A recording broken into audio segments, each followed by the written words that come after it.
So we had these beautiful bifold doors installed and a bifold window installed, which is fairly unusual, but we can open up the space really well. So the inside flows to the outside, which is what we wanted, having such a nice garden.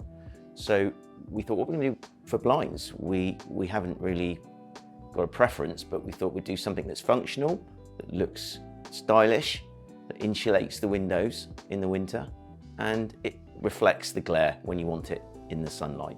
So what we went for was a duet electric blind system.